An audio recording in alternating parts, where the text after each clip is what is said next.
اسے تعلیدہ امتحان کے واسطے نماز کی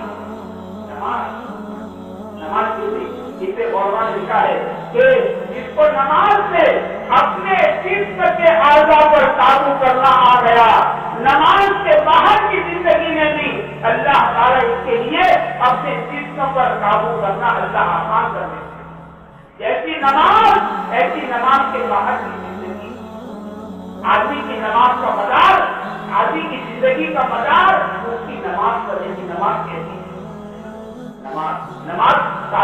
نماز جو ہے نا وہ تو روشن دان ہے، جو اوپر بیٹھنے کا نام نہیں ہے۔ یہ تو ہم نے کیونکہ نماز پر محنت نہیں کی، ہماری محنت کا میدان بدل گیا، ہم نے نماز پر محنت نہیں کی تو میرے دوستوں میں جانتا ہوں میری نماز کیسی ہے۔ مجھے نماز میں کل یاد آتا، یاد نہیں آتا، پڑھتا یاد نہیں آتا اور میری نماز کا سلام ٹھیک جاتا، سب یاد آیا، یاد نہیں آیا، پڑھتا یاد نہیں آیا۔ حالانکہ عارفین فرماتے ہیں کہ اللہ پاک نے اپنی نورانی ذات کو 70,000 پردوں میں چھپائی ہے، ایک پردہ ہٹ جائے اپنے معصیہ کو جلا کر معاف کر دیں، لیکن بندہ جب نیت باندھ کر اللہ کے سامنے کھڑا ہوتا ہے، اللہ اور بندے کے درمیان سارے پردے چھٹ جاتے ہیں۔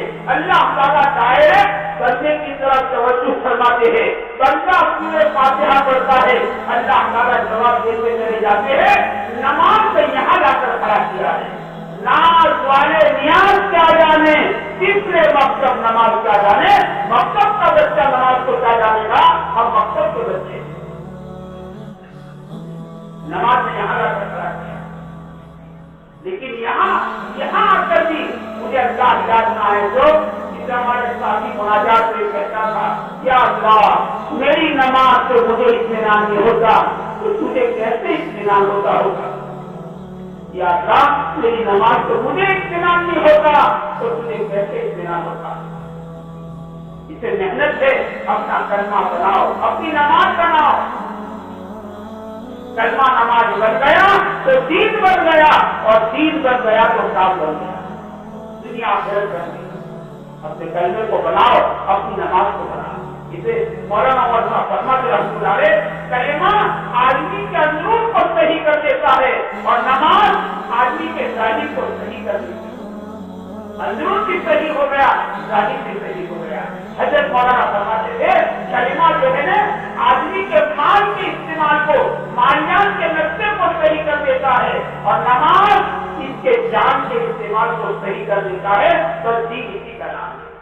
اس لیے اگر ہمارے 2 نمبر ہے کلمہ اور نماز، باقی کے جتنے نمبرات ہیں یا تو اس کی درستگی کے لیے ہے، یا تو اس کے استحصال کے لیے ہے، یا تو اس کی حفاظت کے لیے ہے، یا تو اس کی قبولیت کے لیے ہے، یا تو اس کو دنیا میں عام کرنے کے لیے ہے، ورنہ اکثر ہمارے 2 نمبر کلمہ اور نماز۔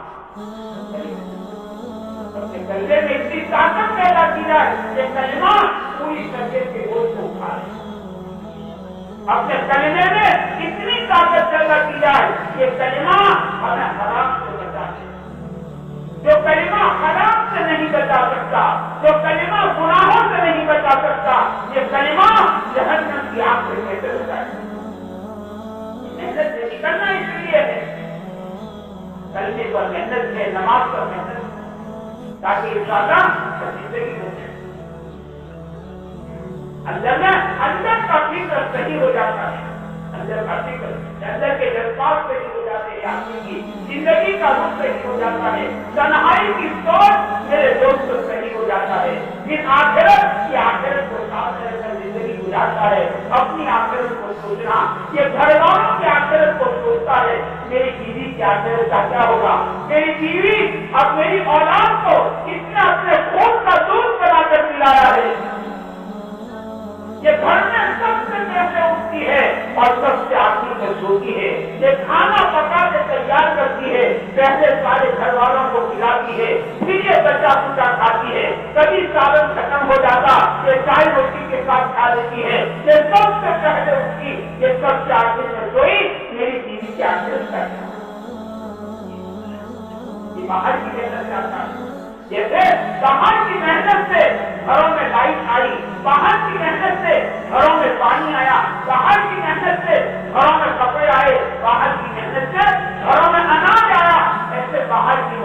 घरों में जीना था। ये तो शैतान का धोखा है कि पहले घर की तब्दील करो फिर बाहर जाओ, वरना असल रास्ता ये है कि बाहर की मेहनत क्या है। इसे हजरत जी रहमतुल्लाह अलैह फरमाते थे, दावत की मेहनत क्या है, उल्टे आईने को सीधा कर लो। एक आईना उल्टा है और आदमी उल्टे आईने के सामने खड़ा है, इसे कुछ नजर नहीं आता, जैसे बराबर मैं बराबर। लेकिन जहाँ आईना सीधा करा तो आईना समझा देता है यहाँ कालक है, यहाँ फुटकी है, यहाँ दाग है, चेहरा अच्छा नहीं लगता, जरा चेहरे की सफाई करो, आईना समझा देता है।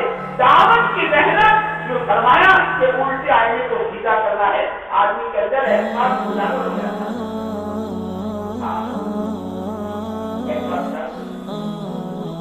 अपनी पिछली जिंदगी पर रोता है, अपने घर वालों की बेदीनी पर रोता है, अपनी औलाद की बेदीनी पर रोता है। अल्लाह ताला इसे आखिरत का गम अता फरमाते हैं, अपने घर वालों की आखिरत। इसे अजीब बात फरमाई, फरमाया कयामत के दिन सबसे बदतरीन आदमी वो होगा जिसने घर वालों की आखिरत का कोई फिक्र नहीं किया। सबसे बड़ा बदतरीन आदमी जिसने घर वालों की आखिरत का कोई फिक्र नहीं किया था। कमा रहे थे, खा रहे थे, खिला रहे थे, पिला रहे थे, कहना रहे थे, अपनी घर की वालों की आखिरत के बारे में कभी नहीं सोचा। मेरे घर में नमाजों का क्या हाल है मुझे नहीं पता है, मेरे घर में आया अल्लाह की याद हो रही नहीं हो रही, मेरे घर की दरो दीवार अल्लाह का नाम सुनने की जाती है, मेरे घर में सबका नाम लिया जाता, मेरे घर में अल्लाह का नाम लिया जाता मुझे नहीं पता है, मेरे घर में अखबार पढ़ा जाता, पता नहीं कैसी कैसी नॉवेल पढ़ी जाती है, मेरे घर में अल्लाह का कलाम कितना पढ़ा जाता मुझे पता नहीं, मुझे कुछ पता नहीं, मुझे कुछ पता नहीं है। मेरे घर में क्या आ रहा है और मेरे घर से क्या निकल रहा है मुझे नहीं पता है। कहीं ऐसा तो नहीं मेरे घर से तीर निकलता जा रहा है, मेरे घर में बेदीनी आती जा रही है, मेरे घर से हया निकलती जा रही है, मेरे घर में बेहयाई आती चली जा रही है, मेरे घर से सुन्नत और सैयद निकलती जा रही है और मेरे घर में फैशन बरस के आजादी आती जा रही है, मुझे नहीं मालूम।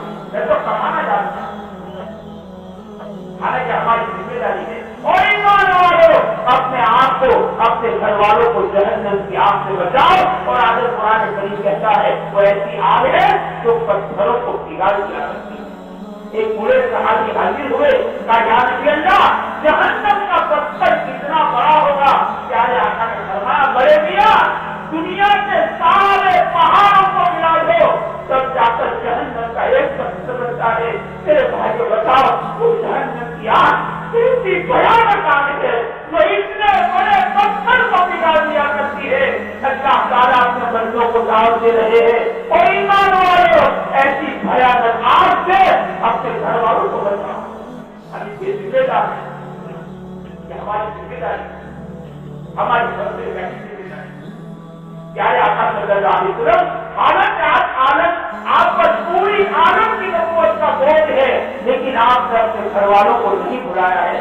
आप तशरीफ लाए, एक रोटी का टुकड़ा नीचे पड़ा हुआ था, प्यारे आका ने फरमाया आयशा इस रोटी के टुकड़े को उठा लो, ये नाराज हो जाते हैं, दोबारा लौट कर घरों में नहीं आते। आपने घर वालों को भी हमारी रोजाना अपने बीवी बच्चों को लेकर बैठो, बजाय होटलों पर, बजाय चौराहों पर, बजाय चाय खानों पर, बजाय ईरान राही दवाही की बातों की मजलिसों के अपने घर में बैठो, अपने घर वालों को वक्त दो, अपने बीवी बच्चों को लेकर बैठो, अपनी माँ बहनों को लेकर हम बैठें और प्यार शफ़क़त के साथ, डंडे से नहीं, गाली गलौज से नहीं, इससे तो नफरत आएगी, नफरत प्यार के साथ, शफ़क़त के साथ, मोहब्बत के साथ। मौलाना मुर्तज़ा फरमाते थे घर वालों में दीन लाना है तो इनकी बेदीनी झेलनी पड़ेगी, घर वालों में दीन लाना है तो इनकी बेदीनी झेलनी पड़ेगी, बोलना पड़ेगा, रोना पड़ेगा। रोजा लेकर इनको कहते क्या कहते तुम्हारे घर में 9 महीने का दूध पीता बच्चा है, इसको भी तालीम के हल्के में सुलाओ। अल्लाह ताला कुरान हदीस का नूर इस दूध पीते बच्चे के सीने में दाखिल करेगी।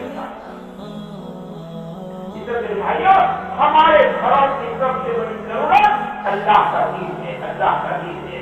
हमारे घरों पे जितने मसाइल है, बातें मसाइल ऐसे हैं आदमी कह भी नहीं सकता, कह भी नहीं सकता, बच नहीं बनते हैं, कहे तो किसको कहे, न कहा जाए न कहा जाए, ऐसे ऐसे मसाइल है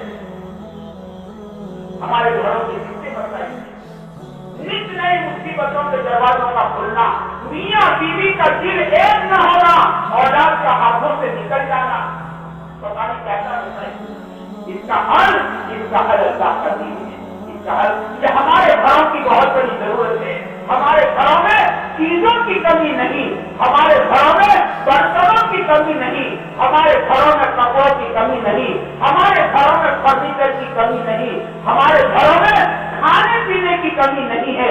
हमारे घरों की कमी अल्लाह का दीन है, अल्लाह का दीन है। इससे घर खाली है, हमारे मोहब्बती से घर खाली है।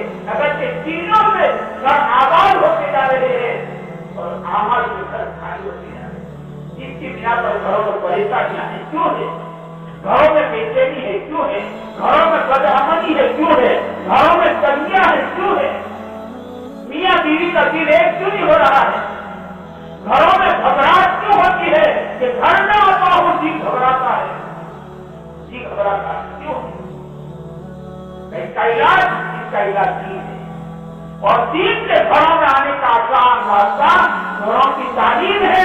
ये बहुत बड़ा दरवाजा है घरों में दीन के आने का, घरों से बेदीनी के निकलने का, और रोजाना निकल कर घर वालों को वक्त हमारी जिम्मेदारी